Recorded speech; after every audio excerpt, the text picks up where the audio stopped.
Hallmark leading man should have it all. They'll be tested to show that they embody all the Hallmark magic they need to carry a movie. So congratulations on finding Mr. Christmas. Jonathan, I will start with you. Now, obviously, you know what it takes to be a Hallmark man. So going into the competition and hosting and co-creating, were you ever fearful like, wow, one of these guys can really take my spot? No, I wasn't. And let me tell you what, even though they are so good, sure, they're handsome, they're charming, they're funny. We get it. But that's not what this competition was about. And that's not what Hallmark's about, because Hallmark they come to the network to fall in love with the stars, right? Every one of us, we're almost like the Avengers. We all do something different. Tyler Hines does something completely different than what I do. Andrew Walker does something completely different than Tyler. We all have our own buckets, right? So like when you're in your bucket, like you do you, and that's why people fall in love with you. So no one can ever be Jonathan Bennett, just like I couldn't be Gage and I couldn't be David. Fans fall in love with, I mean, I could be, but like it would take a long time. I'd have to work on the mannerisms. But you know, like it's not about that. It's about like everyone just being themselves and like being on camera and letting the audience fall in love with that. Now, if you had to make an analogy between a Christmas treat and a Hallmark leading man, what would it be and why? A Christmas tree? Yes, a treat. Something treat. sweet. A treat and a Hallmark leading man. What do you think, David?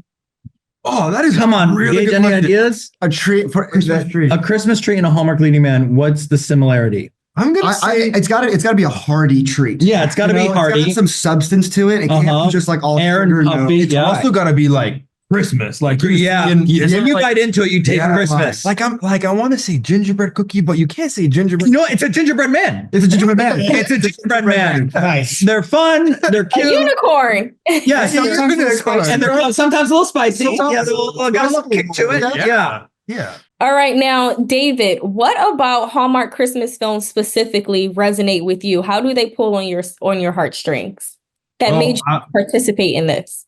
Yeah, well, I grew up in Egypt. We didn't really celebrate Christmas in Egypt. So the idea of Christmas was very, very foreign, very kind of new and very exciting. And I think what really, really got me was that Hallmark basically has championed Christmas and catered to Christmas and continued to make Christmas what it should be. And it's a time of hope and a time of love.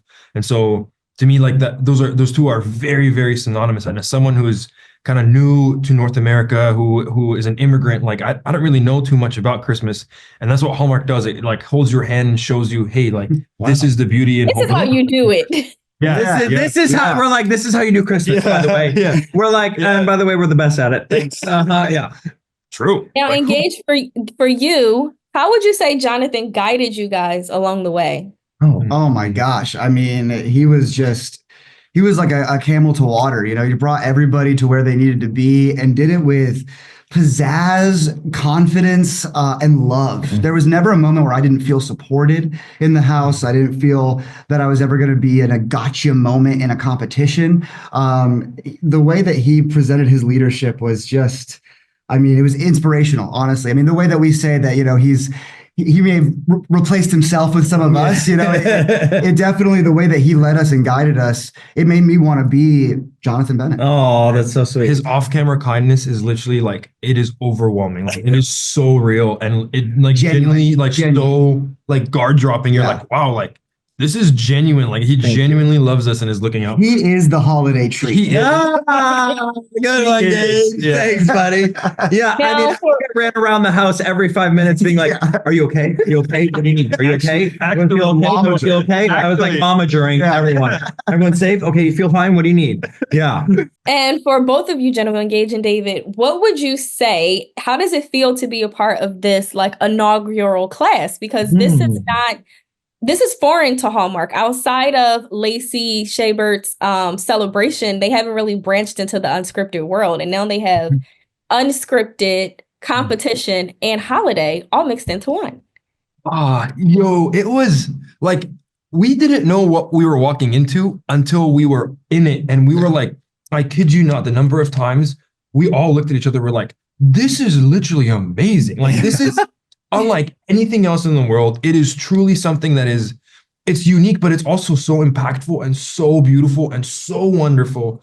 It like genuinely, like you will never see anything like it. So we were in awe as we were doing, and you'll see bits of it, I'm sure, or I hope, but we were continuously saying like, are we really doing this? Right. Like, Yeah, is this right. really It's happening? really happening. And I think to be part of that inaugural, to be part of the very first, there's a sense of like responsibility almost to it, Wow. where we have to come and bring it every single day, Yeah. no matter what. And Jonathan, again, as a fearless leader, he would remind us of this every day, and his energy we were able to feed off of.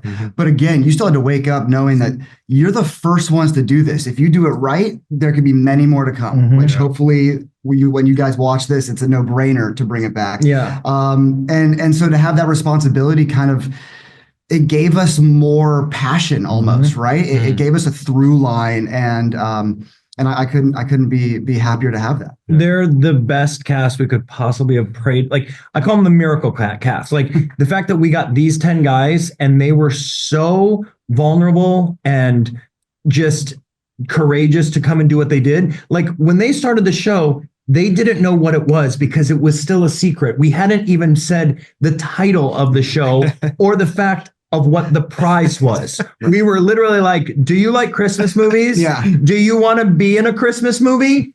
Come to this show, because it was all top secret because we didn't want anything to leak. And so, like, the first day I would walk in and be like, here's the prize. And I told them the prize. That's the first time they realized what they were playing for. And then each challenge, they had no clue what was going to happen. Like, not a clue. And they came in, and I mean, literally the looks on their faces when I'm like, the challenge is this. They'd be like, we're doing what? And as you watch the show, it gets crazier and crazier. And I mean, hats off to them, because I wouldn't do it. Like, absolutely not. No, I'm watching them. I'm sitting there watching them like do something that's physically insane. Like, I can't believe we made them do this. And I'm sitting there going, remember when that idea was on the whiteboard? And I was like, wouldn't it be fun if we took them and covered them in hot chocolate and rolled them down a hill? And they're like, yeah, that'd be funny. And there they go. I'm like, I can't believe I just made that up and now they're doing it. So it was very You guys fun. did a phenomenal job, and I cannot wait to see how the rest of the season plays out. Thank you. Thank you.